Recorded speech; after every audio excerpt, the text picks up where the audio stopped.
What what is the worst restorative material for class 3 canine? The options are gold, glass ionomer, composite, and amalgam. The worst will be composite, then glass ionomer, then amalgam, and then gold at the end. According to Dental Dex, composite is not given for class 3 in the canines. So the worst restorative material for class 3 on a canine is gold, composite, then glass ionomer, then amalgam, and then gold. Remember what is a class 3? Class 3 in a canine. Remember class 3 in a canine.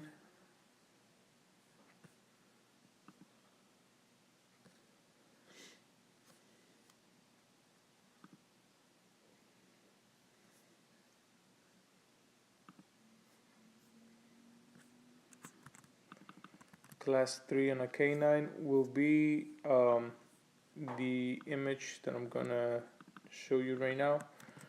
Class 3 on a canine.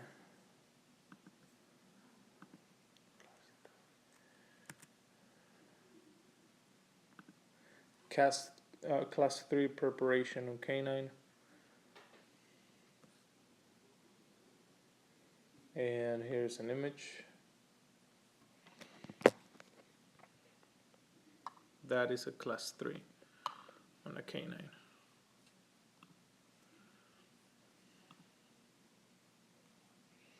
So there it is.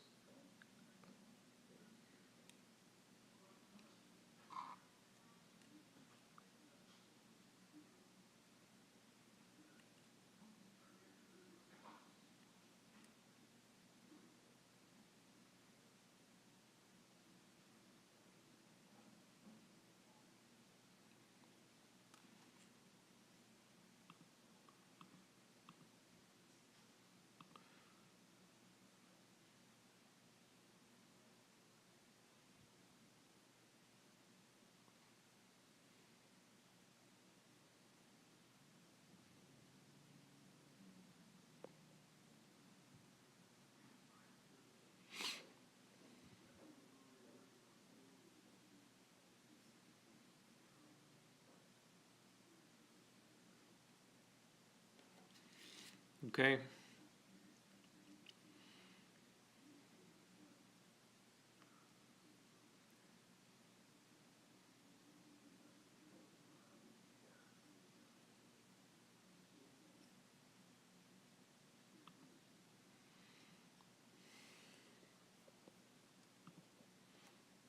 So a class 3 on a canine.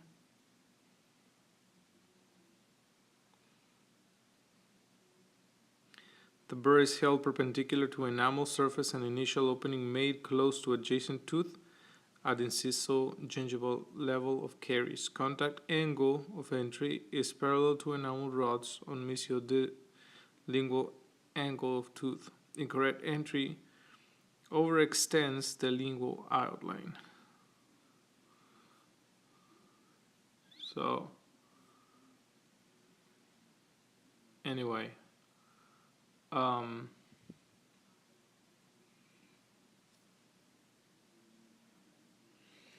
according to the answer that we have here is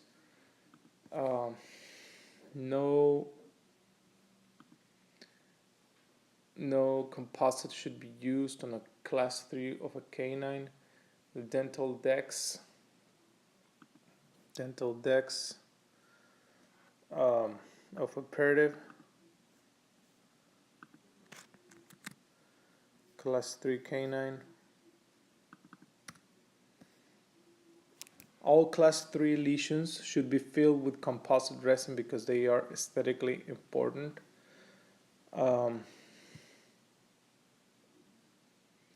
And the answer is neither the statement nor the reason is correct.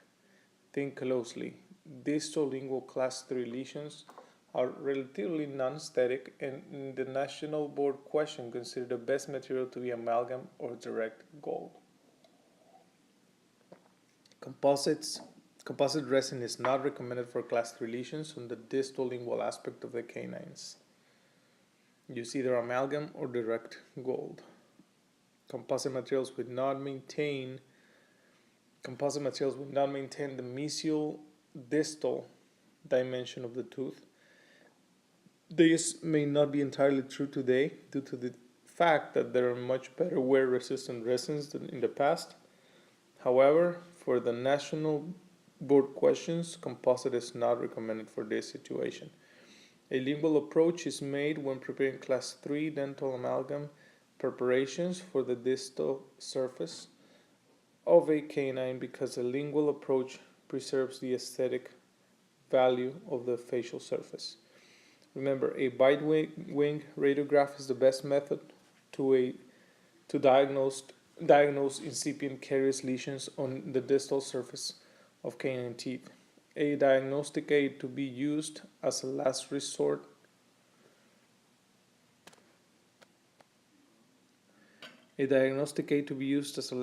to confirm the presence of a carious lesion on the proximal surface of an anterior tooth is mechanical separation, usually with a wedge.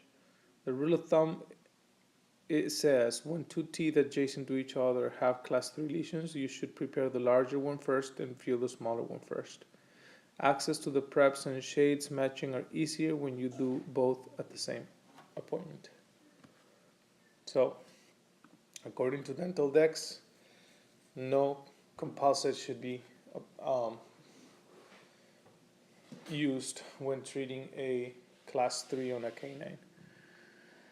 Next, what is the corrosive phase of amalgam? It's gamma 2, which is tin and mercury. We're going to look more about this corrosive phase of amalgam. Corrosive phase of amalgam.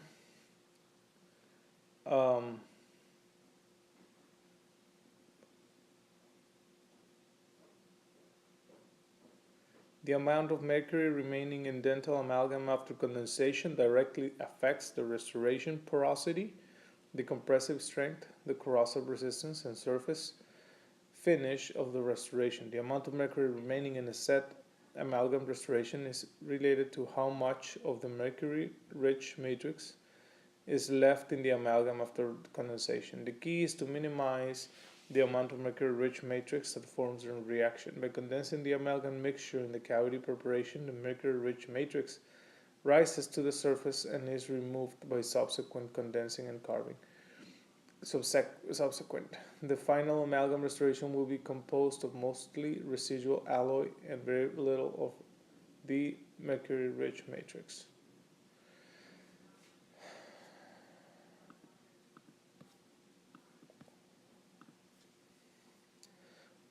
What causes corrosion in amalgam? Tin. The most common corrosion products found with conventional amalgam alloys are oxides and sulfides of tin.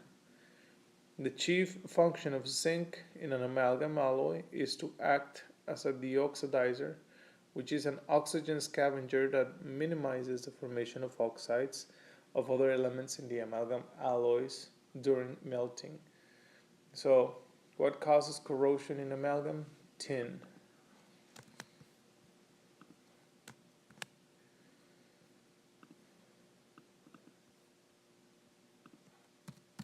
Tin.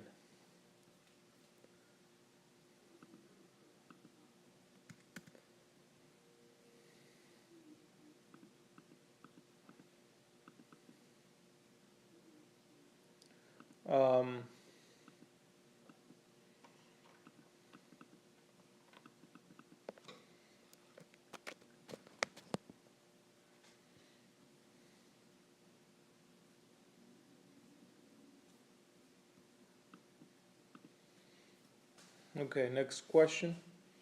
What type of mercury is in the dental office?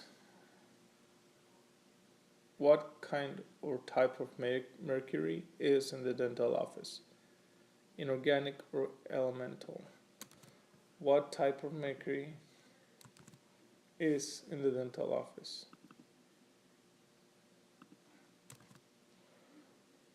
Let's see. Mercury.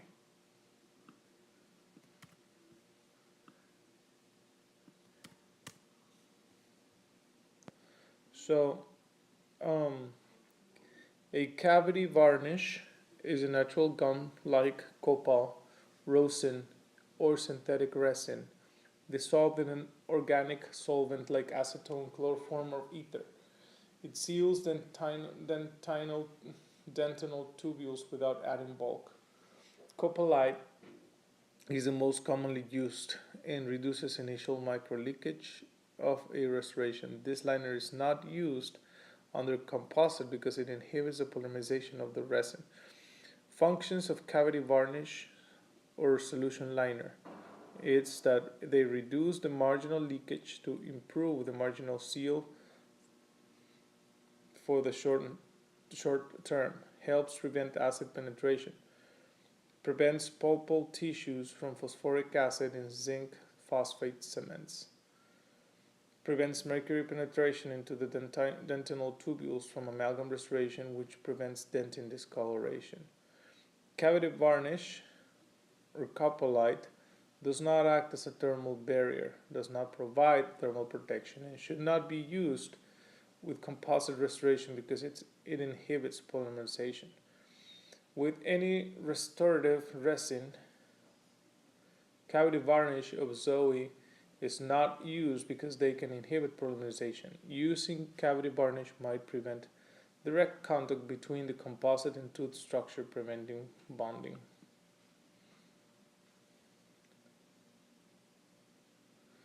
So,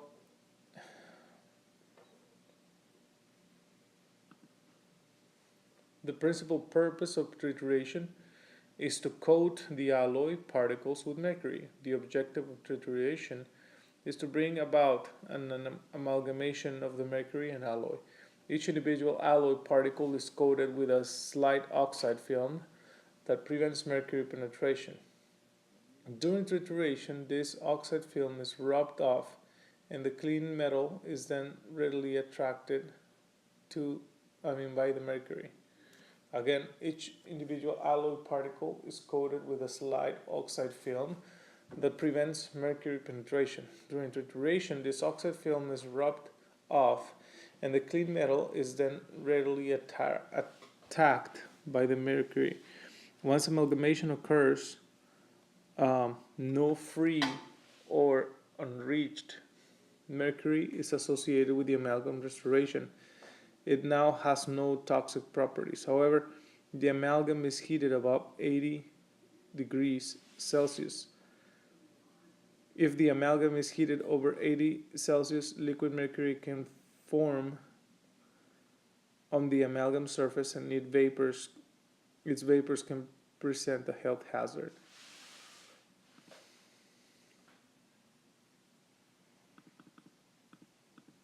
So, high mercury content is manifested in the clinical amalgam restoration by severe marginal breakdown.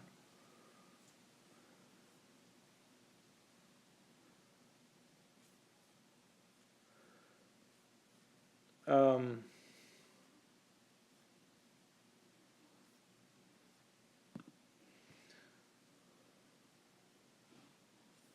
the type of mercury that is used in the dental office is, well,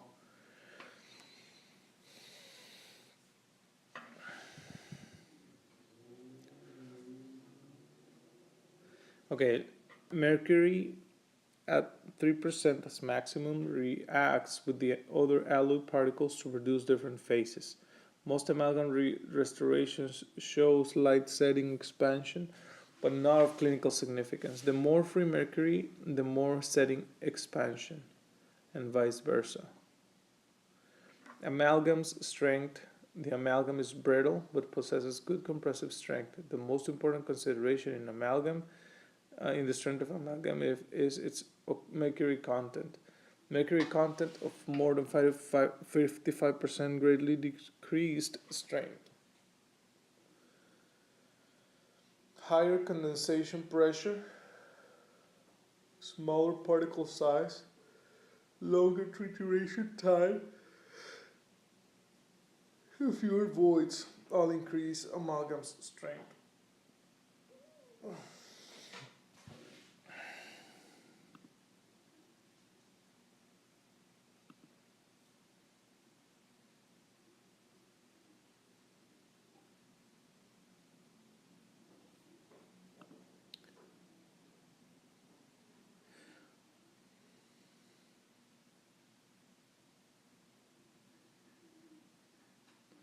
So, I did not find the answer, but we will go with what they have. What type of mercury is in the dental office? Inorganic. Then we will check other websites that have descriptions about this.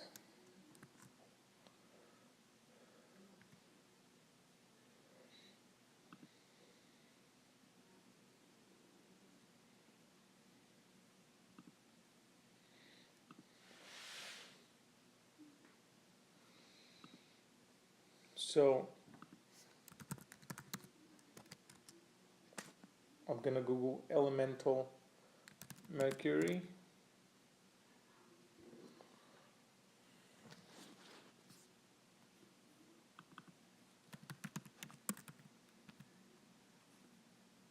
And inorganic mercury.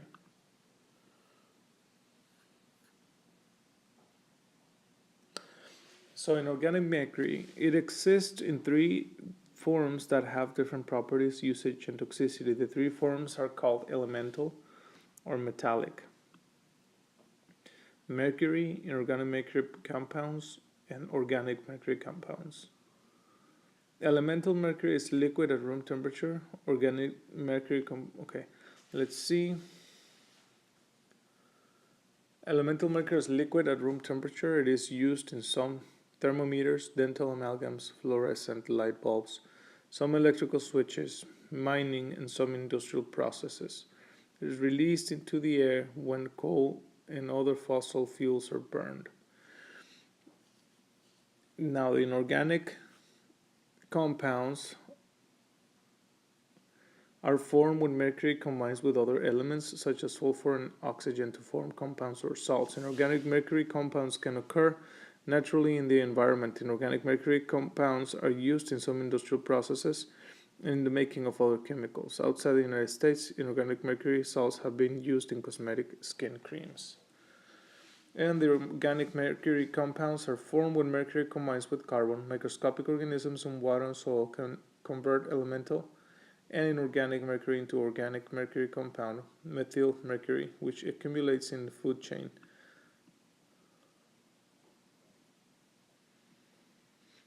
Um,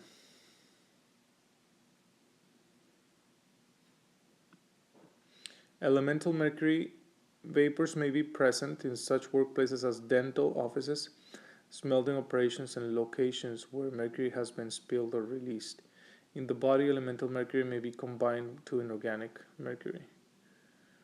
People may be exposed to inorganic mercury if they work where inorganic mercury compounds are used. Organic mercury can be exposed when people eat fish or shellfish contained with methyl mercury, which can pass through placenta, exposing the developing fetus.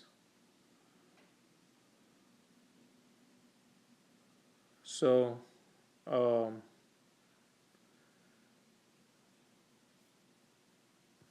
according to this, it will be inorganic and elemental. Next question. Most toxic mercury is methyl mercury, which is organic mercury. Type of mercury most hazardous to dental health, dentists' health, ethyl mercury. Next, amalgam, large condenser with lateral condensation is used in spherical.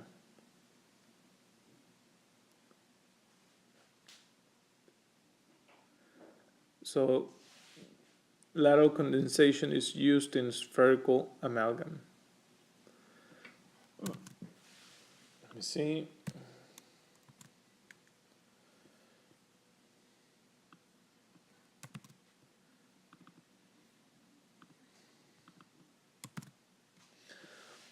Lateral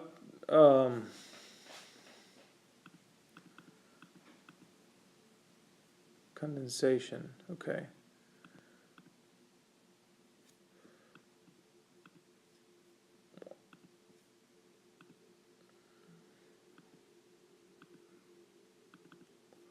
Lateral condensation.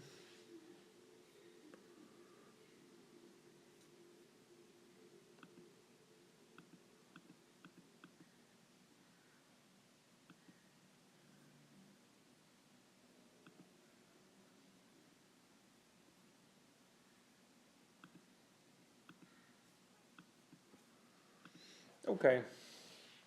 What type of amalgam needs to be condensed more? Irregular or lead cut? Irregular or lead cut need to be condensated more. The spherical amalgam requires light pressure. Irregular requires more pressure.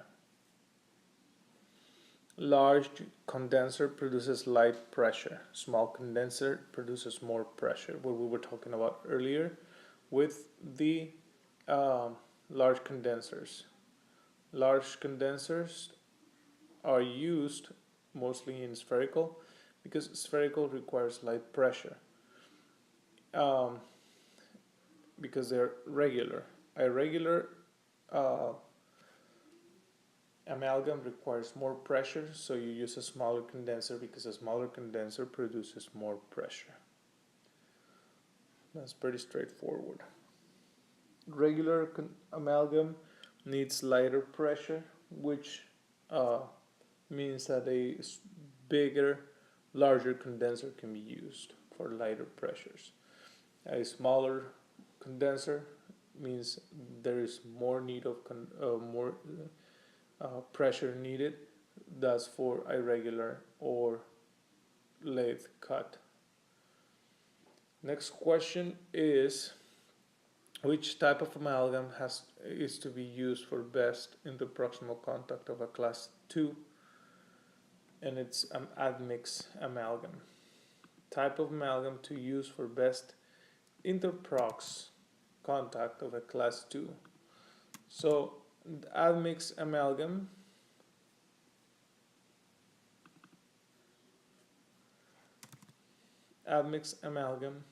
let's see.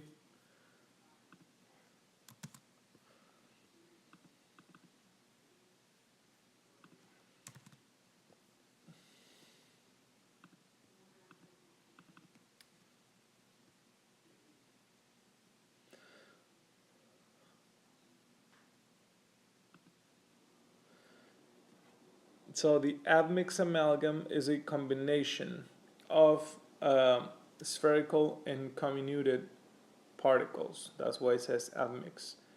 The dispensed phase alloy, the original admix alloy, a mixture of comminuted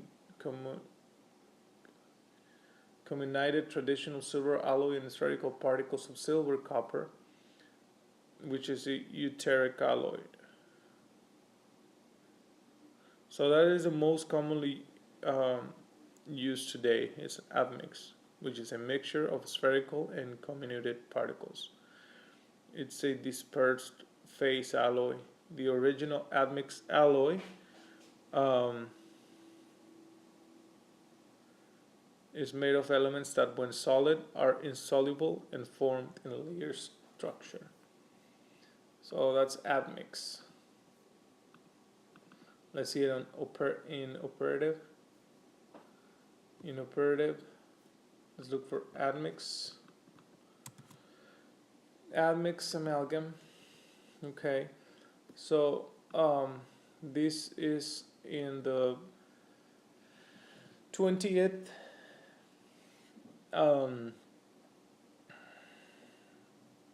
dental deck of 2013 and 2014 in the number 20 of operative, which one talks about amalgam. New amalgam alloys are termed high copper. The higher percentage of copper reduces marginal breakdown. The answers are both statements are true, both statements are false, or the first is true, second false, or false is first false and second true. Again, new amalgam alloys are termed high copper. I don't think that's correct. Oh no, it is correct. The higher percentage of copper reduces marginal breakdown. So the constituents of amalgam, the basic constituents is silver, which is 40 to 7%, that help increase strength and increase expansion. The second is tin. Tin is 25 to 27%, decreases expansion, decreases strength, and increases setting time. Note, influences the amalgam in an opposite manner to silver. Tin, okay? Why? Because it decreases expansion, decreases strength, and increases setting time. So tin is the opposite of silver. Now copper, which 6% or less, ties up tin, reducing gamma 2 formation, increases the strength, reduces tarnish and corrosion, reduces creep, which reduces marginal deterioration. The new alloys called high copper contain 9 to 30% copper. These alloys have less marginal breakdown and are less likely to corrode. And the other component of amalgam is mercury, which is only 3% max. This activates the reaction, and it's the only pure metal that is liquid. And then there's two types of alloys, the spherical and the admixed. The spherical alloys require less mercury. The admixed alloys require more mercury. The spherical have a smaller surface area and are easier to get wet with mercury. The admixed have a light cut particles that are more difficult to get wet. The spherical alloys have a 40 to 45% mercury, and the admixed alloys 45 to 50%. Other constituents will be zinc, palladium, and indium. Zinc decreases the oxidation of other elements, provides better clinical performance. There's less marginal breakdown. So zinc, along with copper, decreases the corrosion, okay, and causes delay expansion with low copper alloys if contaminated with moisture during condensation. Zinc. Palladium reduces corrosion also. It is great luster, gives great luster. And indium decreases surface tension, reduces amount of mercury necessary, reduces imminent mercury vapor, reduces creep and marginal breakdown, increases strength, and must be used in admixed alloys. So, the high copper alloys, which are 9 to 30%, most common, are corrosive existent. There are spherical, which set faster and attains final mechanical properties more rapidly. Remember that sphericals need to be mixed can be mixed fast with light pressure in a big mixer, big surface mixer. That is spherical. Now the combination or admixed mixture of spherical and comminuted particles, they're slower. And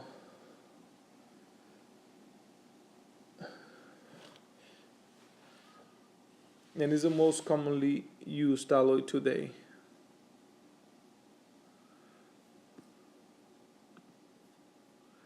Next question, the overtrituration of amalgam, what is that going to cause?